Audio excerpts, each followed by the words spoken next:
ও মাই god, আমি আরফান নিশোর কথা ভুলে গেলাম। নিশো ভাইয়ের কথা আমি ভুলে গেলাম। নিশো ভাইয়ের ডাই হার্ট ফ্যান আমি আমি আমি সো জানি আমি নিশো ভাইয়ের কথা ভুলে গেছি। নিশো ভাই আমার নাম্বার ওয়ানে নিশো ভাই।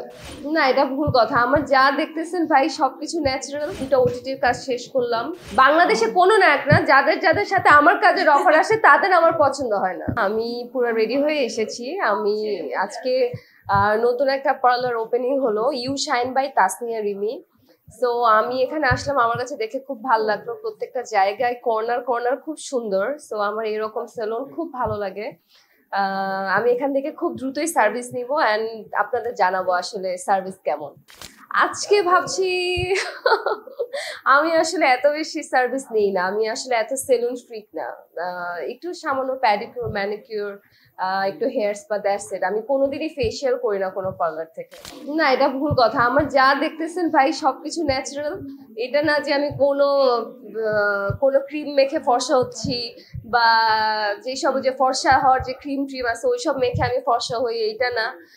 আমার নাইট রুটিনও যেটা আমার একদম সিম্পল। আমি সিরাম দেই, আমি সিম্পল ক্রিম দেই, মানে এস্টে লডারের নর্মাল যেগুলোর মধ্যে কোনো আসলে ফর্সা হওয়ার জিনিসপত্র নাই।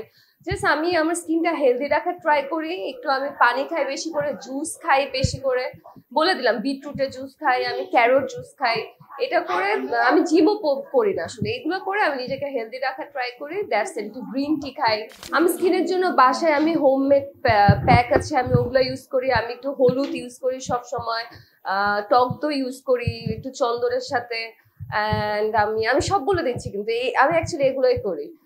একটু টমেটো দেই আমার মুখে, এগুলোই দিই। আমি এর থেকে বেশি আসলে আমি সময় পাই না অন্য কিছু করার।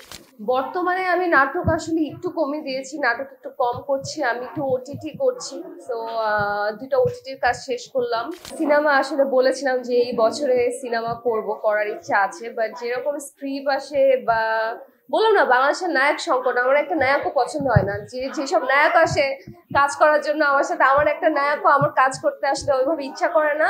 বাট তারপরেও যদি ডিরেক্টর সবসময় ভালো হয়, ডিরেক্টর আমাকে কনভিন্স করতে পারে, তাহলে আসলে আমি নতুন পুরানো কোনো ম্যাটার করে না, যে কোনো কারোর সাথে আমি কাজ করতে আগ্রহী। কিন্তু তারপর আমার নিজের একটা পছন্দও আছে যে ওর সাথে আমি কাজ করব বা ওর সাথে কাজ করব।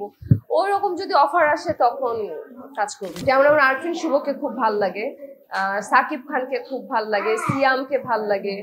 আর কোথায় আরো নায়ক আছে? ও মাই গড, আমি আরফান নিশোর কথা ভুলে গেলাম। নিশো ভাইয়ের কথা আমি ভুলে গেলাম। নিশো ভাইয়ের ডাই হার্ট ফ্যান আমি আমি সো জানি আমি নিশো ভাইয়ের কথা ভুলে গেছি। নিশো ভাই আমার নাম্বার ওয়ানে নিশো ভাই। আমি আসলে ওর স্ট্রেসে ভুলে গেছি। I am so sorry. বাংলাদেশে কোনো নায়ক না, যাদের যাদের সাথে আমার কাজের অফার আসে তাদের আমার পছন্দ হয় না। না, আমি ভুল কথা। আমি দুজনকে গুরুত্ব দিই। আমি গল্পও যেমন গুরুত্ব দিই, ডিরেক্টরকেও তেমন গুরুত্ব দিই, আমি নায়ককেও অবশ্যই গুরুত্ব দিব। বিকজ আমি দেখতে আসলে খুব খারাপ না, নাকি আমি দেখতে অনেক খারাপ না? না।